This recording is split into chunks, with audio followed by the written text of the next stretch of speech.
Buongiorno a tutti amici di Angolo Nerazzurro, bentornati sul canale, buon sabato. Torniamo a parlare del calciomercato in casa Inter perché ci sono diverse novità riportate dalle varie testate giornalistiche. I nomi sono quelli di Curtis Jones, Solé, Palestra, che possiamo definire un po' i soliti e sui quali andremo appunto a riportare e confrontarci sulle ultime, ma c'è anche la suggestione Ruben Dias. Allo stesso tempo andremo anche a vedere le ultime per quanto riguarda le possibili uscite di Bissek, Bastoni, Dumfries. Iniziamo con ordine, iniziamo dalla Gazzetta dello Sport e naturalmente vi ricordo anche un bel like e un'iscrizione al canale se volete supportare con 2 semplicissimi click, sarebbe però un grandissimo aiuto. Iniziamo appunto dalla prima pagina della Gazzetta dello Sport e questa è la parte che riguarda l'Inter, quindi titolone in prima pagina, l'impaziente inglese. Jones vuole subito l'Inter, sarà il primo colpo dei campioni. Il centrocampista del Liverpool può arrivare già a inizio giugno.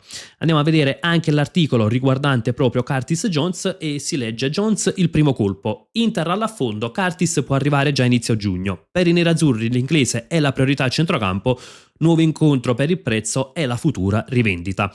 Come leggiamo infatti tra le notizie riportate da varie testate, quindi non soltanto della Gazzetta dello Sport, c'è ancora differenza tra l'offerta dell'Inter e la richiesta del Liverpool, la sensazione che si possa chiudere intorno ai 25 milioni e bisogna accordarsi poi sulla percentuale per quanto riguarda la futura rivendita.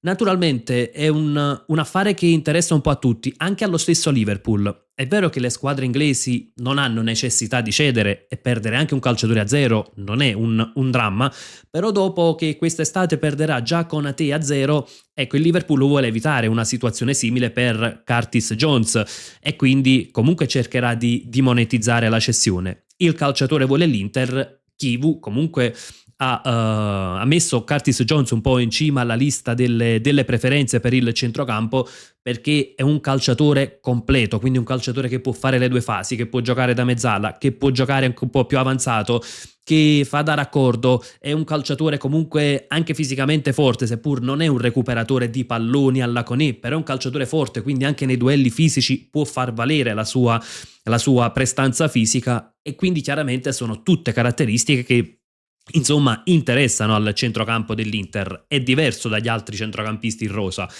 Il punto è l'Inter potrebbe affondare il colpo già all'inizio della prossima settimana perché c'è la concorrenza del Galatasaray e Jones preferisce l'Inter, però comunque c'è una concorrenza e quindi bisogna anche cercare di affrettare i tempi per non rischiare di perdere il calciatore. La sensazione è che però ecco si possa chiudere e quindi che Jones possa essere il primo rinforzo della nuova Inter. E già da qui ecco vediamo un mercato completamente diverso rispetto a quello dello scorso anno, perché Jones insomma sarebbe un rinforzo di assoluto livello.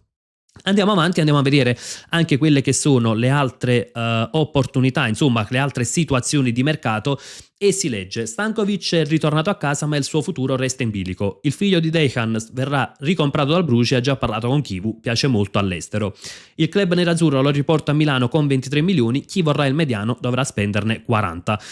Ecco, la Gazzetta riporta ancora della possibilità di fare plusvalenza con Aleksandar Stankovic. Dal mio punto di vista a 40 milioni non dico che non avrebbe senso, ma insomma sarebbe forse una cessione, passatemi il termine, un po' affrettata, nel senso che è un calciatore che pesa poco a bilancio, perché è vero che la ricompra a 23 milioni, però come abbiamo riportato altre volte, ecco, l'Inter non ha contabilizzato la cessione dello scorso anno nel bilancio, quindi è come se lo acquistasse per soli 13 milioni e nel caso in cui partisse Stankovic è vero che 40 milioni sarebbe una plusvalenza importantissima, però poi c'è da fare ecco l'altra riflessione, che Stankovic poi andrebbe sostituito e quindi da chi? Da un altro calciatore, per non perdere qualità, magari da un altro calciatore da 30-40 milioni che peserebbe decisamente molto di più sul bilancio dell'Inter. Quindi secondo me a 40 milioni non ha tantissimo senso cedere Aleksandar Stankovic anche per la prospettiva futura. Chiaramente se arriva un club magari di Premier League con 50 milioni è ovvio che la situazione è completamente diversa. Non significa che oggi io valuti Aleksandar Stankovic 50 milioni, ma è per quello che può diventare, quindi per il potenziale. Oggi il mercato va sempre più in quella direzione, che si valuta quello che potrebbe diventare il calciatore, l'età, la possibilità di crescita, quindi è sotto questo aspetto che io non cederei Stankovic a 40 milioni e penso che neanche l'Inter lo farà, perché poi se riporta Stankovic e prende Jones, ecco che è vero che Stankovic rappresenta una plusvalenza, ma andrebbe comunque sostituito e eventualmente ecco, gli investimenti potrebbero concentrarsi altrove, quindi secondo me ecco, con Stankovic e Curtis e Jones il centrocampo dell'Inter è praticamente completo. Passiamo anche agli altri articoli di giornata, perché c'è la suggestione Ruben Dias, come riporta il Corriere dello Sport, è proprio la prima pagina. Inter Ruben Dias, il City può liberare il portoghese. Un affare stile Akanji, la chiave Bissek, scelto l'obiettivo se il tedesco parte. Scuola Benfica, 29 anni, 16 trofei in carriera, era considerato un intoccabile da Guardiola, ma dopo l'arrivo di Maresca è in discussione. Ausilio apre la strada, operazione da 50 milioni. All'interno si legge Ruben Dias da Inter, un colpo top in difesa in caso di addio di Bissek. Anche qui si legge affare in stile Akanji con Maresca al City, il portoghese adesso non è più blindato, nerazzurri pronti. Facciamo una premessa, ovviamente il tutto sarebbe subordinato alla partenza di Bissek. Qual è il punto sulla partenza di Bissek? Non c'è nulla di imminente, c'è un interesse del Bayern Monaco che viene confermato anche dalla stampa tedesca, quindi il Bayern potrebbe ecco affondare su Bissek soprattutto se riuscisse a cedere Kim, e è stato riportato anche che il Bayern non vorrebbe ecco fare un acquisto folle. Kim potrebbe essere ceduto intorno ai 30 milioni e il Bayern vorrebbe fare un acquisto che non costi troppo più rispetto alla cessione di Kim e che naturalmente abbia un ingaggio contenuto. Ovviamente la suggestione parte subito, allora sostituiamo Bissek con Kim, ma Kim ha un ingaggio decisamente superiore rispetto a Bissek e in questo momento ecco, non sembra che l'Inter possa essere interessata a Kim. Il punto è, non si è mosso ancora ufficialmente il Bayern Monaco. Bissek però potrebbe essere interessato, naturalmente non è da escludere, e la stessa Inter potrebbe essere interessata alla plusvalenza. Quindi ricordiamo, praticamente a bilancio pesa pochissimo, pesa meno di 4 milioni, circa 3 milioni, meno di 3 milioni e 100, insomma pesa Bissek. Il valore a bilancio anche di Bissek è intorno ai 3 milioni, per la precisione circa 3 milioni e 4. Il valore parliamo, quindi non il costo a bilancio, significherebbe insomma fare una ricchissima plusvalenza. E ricordiamo, il 5% andrebbe all'Arus. Il costo quale potrebbe essere? La mia sensazione è che si parla di 40 milioni, ma potrebbero essere tranquillamente anche 45 milioni per le qualità del calciatore. A quel punto però, se l'Inter decidesse di cederlo, andrà sostituito e Ruben Dias sarebbe un salto di qualità. Quindi facciamo un doppio ragionamento sulla suggestione Ruben Dias. Il primo è dal punto di vista tecnico, e l'Inter farebbe un grande salto di qualità nonostante la cessione importante, perché Ruben Dias potrebbe essere effettivamente il centrale della difesa 3, perché è un calciatore che sa guidare la linea difensiva, che comunque in marcatura, ecco, per aggressività è forte, ecco, sull'uomo. È un calciatore che comunque è bravo anche tecnicamente, ovviamente un calciatore che arriva da una squadra di Guardiola. È chiaro che tecnicamente è abituato alla costruzione dal basso, molto più addirittura rispetto alla nostra Inter, e non è un calciatore insomma un fulmine, però non è neanche un calciatore lento, quindi comunque ha quella rapidità che serve alla difesa dell'Inter. Dal punto di vista tecnico, insomma, presenterebbe solo vantaggi e permetterebbe all'Inter di fare quel salto di qualità. A quel punto poi Akanji potrebbe essere dirottato sulla destra e l'Inter comunque non abbandonerebbe la pista Solé, perché sulla destra, sul centro-destra naturalmente, ci sarebbero Akanji, Solé, da centrale Ruben Dias ed eventualmente De Vrij se dovesse rinnovare. Sulla sinistra capiamo magari Bastoni e forse Carlos Augusto. Tecnicamente sarebbe un salto di qualità. Il punto è, dal punto di vista economico è fattibile, perché il Corriere dello Sport riporta anche delle cifre: costo del cartellino circa 50 milioni, ingaggio da circa 6 milioni, insomma sarebbe un affare molto oneroso. Andiamo anche a vedere quanto peserebbe a bilancio. Prima di questo però facciamo una premessa su Solé. c'è la possibilità, anzi il Messaggero Veneto, che comunque quindi è una fonte vicina all'Udinese, riporta che sarebbe tutto pronto per la cessione di Solé all'Inter. L'affare sarebbe tra i 25 e i 30 milioni, ma in prestito con obbligo di riscatto al primo punto conquistato a febbraio 2027. Questo significherebbe che l'Inter non dovrebbe subito mettere a bilancio il costo del cartellino, sarebbe soltanto il costo dell'ingaggio, un ingaggio da 2 milioni e 4 fino al 2031. Andiamo quindi a valutare, ecco, come dal punto di vista economico come inciderebbe l'eventuale affare Ruben Dias, e andiamo, ecco, proprio riprendendo la tabella che abbiamo usato negli ultimi giorni. Ovviamente evidenziati in giallo sono gli affari probabili, insomma ipotizzati. Per Mkhitaryan non è un'ipotesi, ma c'è appunto il dubbio su quale sarà l'ingaggio, visto che non è stato comunicato. Non è però un punto per fare il costo totale delle operazioni, quanto per capire quanto peserebbe Ruben Dias. Con un costo da 50 milioni e uno stipendio netto di 6 milioni, ipotizzando un contratto di 5 anni per il 29enne, il costo a bilancio sarebbe di 21 milioni all'anno. Ora, su Solé, qui ci sono 20 milioni, li abbassiamo a 0, se dovesse essere in prestito con obbligo di riscatto, andrebbe a pesare comunque 4 milioni e 4.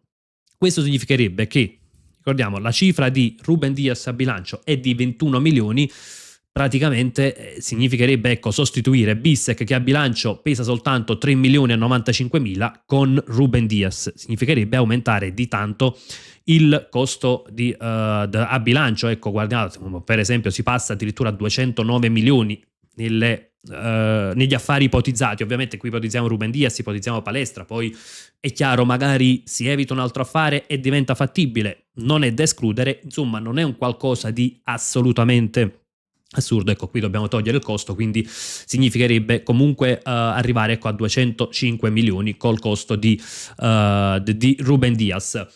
È un affare impossibile? Non è impossibile, chiaramente, però queste sono valutazioni che vanno fatte. Bissek pesa 3 milioni, Ruben Dias verrebbe a pesare circa 21 milioni sul bilancio annuale. Non so effettivamente quanto l'Inter possa tendere, ecco, a fare un affare così costoso. Sicuramente sarebbe il salto di qualità che tutti auspichiamo, e sarebbe anche un po' quel mix poi tra giovani e meno giovani di cui ha parlato spesso Marotta, perché Ruben Dias ha 29 anni e un'esperienza internazionale ovviamente eccezionale. Chiaro che al momento sono soltanto delle indiscrezioni, così come è un'indiscrezione anche l'eventuale partenza di Bissek, perché c'è sì l'interesse, è stato confermato l'interesse del Bayern, ma non significa che è imminente, non c'è stato nessun contatto tra le due società. Però, come detto, ovviamente poco da dire sulla validità dell'eventuale affare Ruben Dias. Passiamo anche a quelle che sono invece le possibili cessioni, e dopo andiamo a fare il punto su Palestra, e prendiamo, ecco, questo è un articolo di Tutto Sport. Real, Barça e Bayern che assalto a Fortinter. Mourinho ha inserito Bastoni nella lista dei rinforzi consegnata a Florentino. Bissek è tentato dal corteggiamento dei bavaresi e la clausola di Dumfries fa gola a Blaugrana. L'anno scorso i nerazzurri erano riusciti a tenere tutti i big grazie agli introiti dovuti alla finale di Champions e al mondiale per club. Facciamo una premessa: l'Inter non ha necessità di cedere i big, partiamo da qui, perché comunque è stato stanziato un budget per il mercato tra i 40 e i 50 milioni senza cessioni, poi a questi vanno aggiunte le cessioni, e l'Inter avrà un bilancio che sarà chiuso in positivo al di là di cessioni, quindi parliamo del bilancio annuale sui costi. L'Inter non deve cedere. Chiaramente però ci sono degli affari che poi, anche per un titolare, se il prezzo è quello richiesto dall'Inter, e praticamente possiamo dire tutti i calciatori hanno un prezzo, è chiaro che si possono aprire altri scenari di mercato. L'Inter non cederà sia Bastoni che Bissek, partiamo da qui, eventualmente potrebbe cederne uno. Su Bastoni c'è l'interesse di Mourinho, ma la mia sensazione è che Bastoni non si muoverà, come ha parlato anche Marotta qualche giorno fa, parlato dell'ossatura della squadra, quindi vari Bastoni, Barella, Lautaro. Penso che l'Inter tendi a non cedere quei calciatori, certo, a meno che non arrivi il Real con 70 milioni in contanti, e lì può cambiare la situazione, ma secondo me, ecco, se l'Inter proprio dovesse fare una plusvalenza, si preferirebbe farla con Bissek, sul quale, come appena detto, c'è il Bayern Monaco, piuttosto che con Bastoni. Anche perché comunque c'è un sostituto già pronto per Bissek, c'è Solé, che è vero può giocare anche sul centro-sinistra, ma si troverebbe sempre a piede invertito, quindi nella costruzione si trova col piede forte dentro al campo. Quando si tratta di sovrapporsi al quinto, cosa che fa costantemente Bastoni, si troverebbe a piede invertito e quindi chiaramente andrebbe un po' a cambiare tutta la struttura di gioco. Se Solé invece arriva per sostituire Bissek, chiaramente l'ultimo Bissek ha fatto dei progressi enormi quest'anno, però comunque per caratteristiche ecco, può inserirsi in quella posizione, fermo restando e come detto poi soprattutto se dovesse essere dirottato Akanji sul centrodestra l'Inter non farebbe un enorme passo indietro, quindi dal punto di vista ecco, del terzo di destra poi chiaramente dipende come vengono reinvestiti gli introiti di Bissek. Su Dumfries ovviamente è una situazione diversa perché c'è la clausola, perché c'è una clausola valida fino a luglio, a metà luglio, se non andiamo errati, perché qualche fonte riporta per l'intero mese di luglio, qualcun'altra fino al 15 luglio. Insomma, lì l'Inter può farci poco, la clausola è da 25 milioni e la sensazione mia personale è che con un buon mondiale, insomma, non sarà difficile che qualcuno arrivi e paghi la clausola. Probabilmente anche su questo che l'Inter accelera su Palestra, sia perché Palestra può rappresentare il futuro, quindi anche in caso di permanenza di Dumfries significherebbe comunque portare un calciatore che può comunque dare delle caratteristiche diverse, può portare il dribbling, un calciatore che può giocare sia a destra che a sinistra secondo Kivu, quindi insomma sarebbe comunque un upgrade, però poi nel caso in cui dovesse partire Dumfries ecco che c'è il sostituto già pronto. Passiamo anche all'altro articolo ed è anche l'ultimo per quanto riguarda il calciomercato. Su Tutto Sport si legge Palestra, per Carsi chiede 50 milioni ma l'Inter c'è, è aperto il casting per il difensore, piace Solé però non è il solo in lista. Ecco, Tutto Sport riporta che non c'è stato ancora l'affondo per Solé, però insomma la notizia del Messaggero Veneto secondo me è da prendere in considerazione, quindi per quanto riguarda un affondo imminente per Solé, così come se anche la formula riportata, il prestito con obbligo di riscatto condizionato al primo punto a febbraio 2027 è una formula che ci può stare per come sta gestendo il mercato l'Inter, perché significherebbe non togliere subito liquidità, significherebbe non pesare subito col cartellino sul bilancio di quest'anno, ma solo sul prossimo, e ricordiamo il prossimo potrebbe vedere comunque un bilancio sgravato dall'eventuale partenza di Çalhanoğlu che è in scadenza 2027. Arriviamo però al punto su Palestra.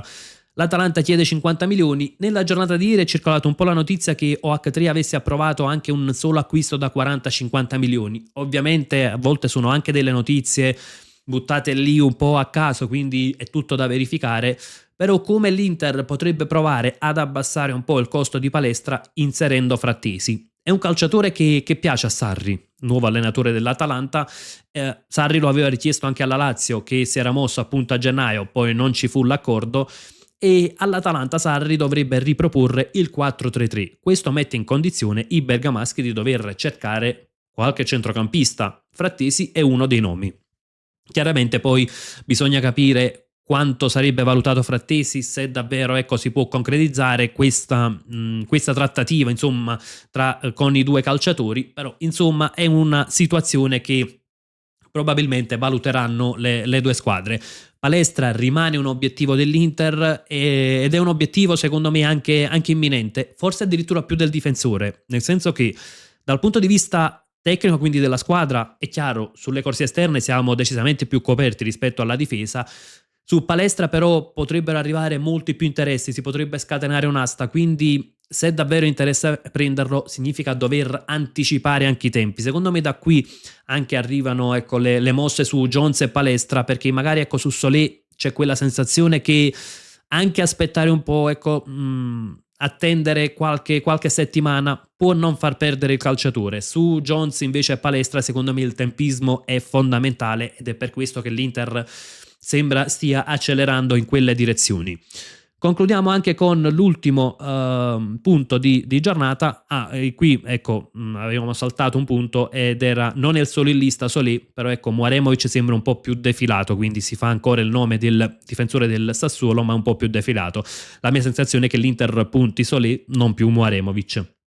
Si legge poi, ecco, invece l'ultimo appunto, il caso Nico Paz, la moglie di Zanetti punge Fabregas. Nella settimana scorsa avevamo parlato, o insomma qualche giorno fa, avevamo parlato di Fabregas che aveva fatto delle dichiarazioni molto dure nei confronti di Zanetti, appunto sull'interesse per Nico Paz. Arriva la risposta social della moglie del nostro vicepresidente, che ha messo una foto con Nico Paz, ha fatto i complimenti per la convocazione con l'Argentina per il mondiale appunto di quest'anno, e ha aggiunto: spero di non mancare di rispetto a nessuno. Naturalmente è ecco, un post sicuramente che va a pungere Fabregas, che dimostra che insomma non sono passate inosservate le parole molto dure e secondo me fuori luogo di Fabregas, e arriva, ecco, la punzecchiata social, però comunque fatta con stile ed eleganza secondo me, quindi insomma era giusto un appunto visto che veniva riportato dalla Gazzetta di oggi. Ragazzi, fatemi sapere anche la vostra sui vari nomi accostati all'Inter, quindi su Jones che ormai sembra addirittura d'arrivo, su Ruben Dias che è la suggestione, ecco, di oggi, se secondo voi è fattibile quell'affare, se secondo voi, ecco, l'Inter è disposta a mettere a bilancio un costo così importante per un calciatore che comunque può essere tranquillamente considerato un top player. Ecco, anche se voi cedereste Bissek per puntare poi tutto su Ruben Dias. Insomma, su tutto ciò che riguarda la nostra Inter, sui temi di giornata e non solo, come sempre confrontiamoci nella sezione apposita, e come sempre invece io vi lascio con un gran bel Forza Inter.